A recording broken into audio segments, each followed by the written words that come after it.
திராவிட model அரசினுடைய தத்துவங்களை, கொள்கைகளை மாணவர்களுக்கு ஏற்றிட வேண்டும் என்பதற்காக அந்த தலைப்புகளிலே மாணவர்கள் பேசிடுவதற்காக இங்கே அழைக்கப்பட்டு இன்றைக்கு கோவையில 500 மாணவர்கள் பங்கேற்கக்கூடிய பேசக்கூடிய சிறந்த போட்டி இங்கே ஆரம்பித்து வைத்திருக்கிறோம்.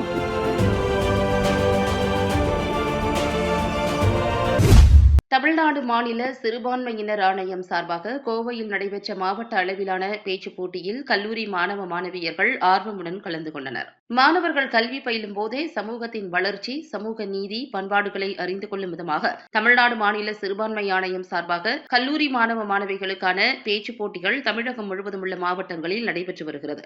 இதன் ஒரு பகுதியாக கோவை மாவட்ட அளவில் தமிழ்நாடு மாநில சிறுபான்மையினர் ஆணையம் சார்பாக கல்லூரி மாணவ மாணவியருக்கான மாவட்ட அளவிலான பேச்சுப் போட்டி தமிழ்நாடு வேளாண்மை கல்லூரி வளாகத்தில் நடைபெற்றது. தமிழ்நாடு மாநில சிறுபான்மை ஆணையத்தின் சார்பில் அனைத்து கல்லூரி மாணவர்களுக்கான பேச்சு போட்டி கடந்த 2 வருடங்கள் நடந்தது போல இந்த வருடமும் 38 மாவட்டங்களிலும் நடைபெற்றுக் கொண்டிருக்கிறது.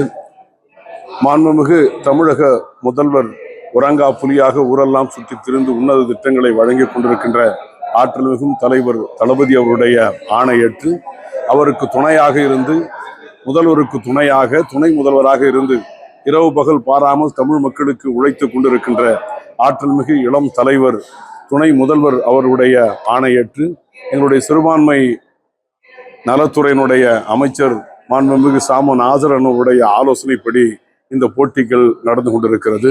சமூக நீதி, சமத்துவம், எல்லாருக்கும் எல்லாமும் என்கிற திராவிட மாடல் அரசினுடைய தத்துவங்களை, கொள்கைகளை மாணவர்களுக்கு ஏற்றிட வேண்டும் என்பதற்காக அந்த தலைப்புகளிலே மாணவர்கள் பேசிடுவதற்காக இங்கே அழைக்கப்பட்டு இன்றைக்கு கோவையில 500 மாணவர்கள் பங்கேற்கக்கூடிய பேசக்கூடிய சிறந்த போட்டி இங்கே ஆரம்பித்து வைத்திருக்கிறோம், நடந்து கொண்டிருக்கிறது.